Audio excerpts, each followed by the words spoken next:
बिस्मिल्लाहिर्रहमानिर्रहीम, अस्सलाम वालेकुम। ये जी B4U के एक लीडर हैं सलीम जम्मद साहब, जो कि सोशल मीडिया के ऊपर एक्टिव हैं, मुतासरीन के हक़ के लिए बड़ी बात भी करते हैं। इसके अलावा वो जो मुतासरीन कमेटीज़ बनी थी उसमें वो आखिरी कमेटी के मेंबर भी थे। उन्होंने एक ख़बर दिया है जिसमें उन्होंने बड़ा दावा किया है कि CEO साहब जिनके बैंक अकाउंट्स फ्रीज़ हैं उनमें से कुछ बैंक अकाउंट्स जो हैं वो ओपन हो गए हैं और उनके ज़राए के मुताबिक ये डबल डिजिट हैं, यानी कि 10 या 10 से ज़्यादा ये बैंक अकाउंट्स हैं।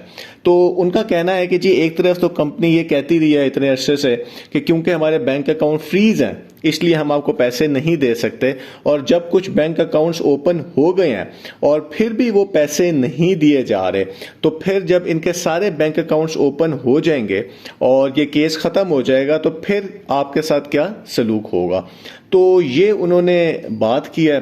साथ उन्होंने कहा है कि जी एक भी अगर बैंक अकाउंट अगर ओपन हो गया है, बाकी 10 को हम छोड़ देते हैं, तो क्या रिलीफ आवाम को दिया गया है। और जितना CEO साहब के ऊपर लोग ट्रस्ट करते हैं तो उनको तो चाहिए कि आके वो वीडियो बनाए और पब्लिक को बताएं कि जी मैं किस तरह एकोमोडेशन कर सकता हूँ बैंक अकाउंट्स क्योंकि मेरे ओपन हो गए हैं। तो पहली बात तो इसके ऊपर ये है कि जी अगर ये खबर ठीक है तो ये एक बहुत बड़ी अचीवमेंट है। और लेकिन कुछ सवाल आपको पता है कि उठेंगे इसके ऊपर। सबसे पहली चीज़ तो ये है कि जी उन्होंने कोई एविडेंस यानी कि कोई सबूत नहीं दिया कि बैंक अकाउंट खोल गए हैं। कोई नोटिफिकेशन, कोई कोर्ट का डॉक्यूमेंट, कोई ऐसा नहीं शो किया गया कि जी बैंक अकाउंट्स ओपन हो गए हैं।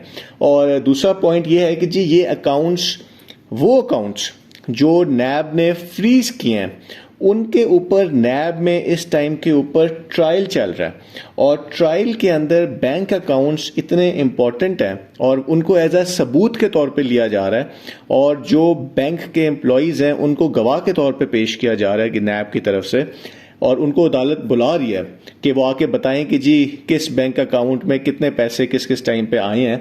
तो इस टाइम के ऊपर जब एविडेंस के तौर पे बैंक अकाउंट्स यूज़ किए जा रहे हैं और उनमें आवाम का पैसा है, तो अकाउंट्स को खुलना कुछ बड़ी अजीब सी खबर है, क्योंकि इसका तो मतलब है कि जी जो एविडेंस है वो बैंक अकाउंट खोल के तो बस दूसरा बंदा आके वो सारे पैसे निकाल लेगा बैंक से, तो फिर एविडेंस नैब की अदालत में क्या पेश होगा। तो यहाँ पे कुछ इश्यूज हैं। तीसरी जो एक सवाल आता है वो यही है कि जी नैब अकाउंट्स नैब ने फ्रीज किए हैं और ये कोर्ट से खुलेंगे, और कोर्ट से एक तरीका ये है खुलने का कि ये केस ख़त्म हो जाए।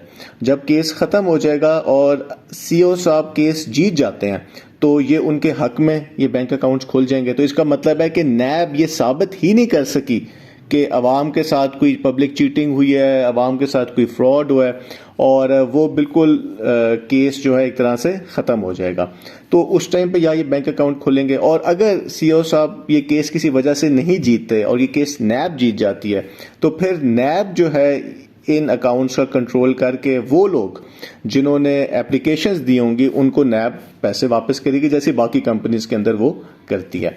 अब हमारे सामने कुछ केसेस हैं जो इंपॉर्टेंट हैं। सबसे पहले ऑल पाकिस्तान प्रोजेक्ट का केस है। इसके अंदर नैब ने रेफरेंस तो फाइल किया लेकिन ट्रायल नहीं स्टार्ट हुआ, क्योंकि उससे पहले ही नैब के जो कवानीन हैं वो चेंज हो गए और उन कवानीन के मुताबिक ऑल पाकिस्तान प्रोजेक्ट को रिलीफ मिल गया और उनका केस नैब की अदालत से निकल गया। उनके जो बैंक अकाउंट्स फ्रीज हुए थे वो इस्लामाबाद हाई कोर्ट चले गए कि जी अब तो केस नैब से निकल गया और हमारे बैंक अकाउंट्स अब अनफ्रीज कर दें। तो हैरत की बात यह है कि उनके भी बैंक अकाउंट्स जो हैं वो इस्लामाबाद हाई कोर्ट ने इजाज़त नहीं दी उनके बैंक अकाउंट्स ओपन करने की। तो इसका मतलब ये है कि जब जिसका केस ही नैब से ख़त्म हो गया और वो किसी और डिपार्टमेंट को भेज दिया गया था, उस टाइम पे पॉलिसी भी इतनी नहीं बनी थी, तो उनके बैंक अकाउंट्स भी इस्लामाबाद हाई कोर्ट ने ओपन नहीं किए। तो एक ऐसा शख्स जिसका नैब में इस टाइम पे ट्रायल चल रहा है, तो उसके बैंक अकाउंट्स कैसे इस टाइम के ऊपर हो सकते हैं। तो अगर कोई अकाउंट ओपन फिर भी हो गए हैं तो हो सकता है कि वो अकाउंट्स हैं जो कि नैब को लगा हो कि जी इसमें अवाम का पैसा गया ही नहीं है, तो वो बाद में किसी वजह से उन्होंने अनफ्रीज कर दिया हो। तो उसका वाकई वो उनको एविडेंस पे देना होगा, या कंपनी के मैनेजमेंट इसके ऊपर कोई रोशनी डालेगी। लेकिन कंपनी के मैनेजमेंट है कौन? सारे तो इस टाइम पे दूसरी कंपनियों के अंदर चले गए हैं। तो लास्ट में जो उन्होंने बात की है वो चूंकि जो ये साहब हैं ये बड़ी अच्छी बात करते हैं। वो कहते हैं जी एकोमोडेशन होनी चाहिए, लेकिन फ्री एकोमोडेशन होनी चाहिए। लेकिन मसला ये कि दुनिया में ये नेटवर्क कंपनीज और कहीं भी कोई फ्री में चीज़ नहीं मिलती, हर चीज़ की एक कॉस्ट है। और आपने देख लिया सिक्योर रिनिक्स ने कहा था कि जी हम फ्री एकोमोडेशन करते हैं, और आपको पता चल गया अभी कि ये केस जो है कितना ख़तरनाक था। वो भी कि बेशक सिक्योरिटी ख़त्म भी हो चुकी हुई थी, लेकिन सीईओ साहब को जो है 2-3 दिन एक मुफ्त की जो है फटीक जो है वो बर्दाश्त करनी पड़ी। अभी भी कुछ लोगों के नाम उस केस के अंदर डल चुके हुए हैं। तो सिक्योरिटी का भी इंजाम आपने देख लिया था। दूसरा ये कि जी कैशवर्थ की अगर हम बात करें तो उसके ऊपर बड़ा होता है कि जी वो फ्री अकोमोडेशन करें, तो वो क्यों करे? क्यों कोई बंदा अपने पैसे तीसरी कंपनी आके किसी को पैसे दे, जबकि वो केस ट्रायल के अंदर भी इस टाइम पे चल रहा है।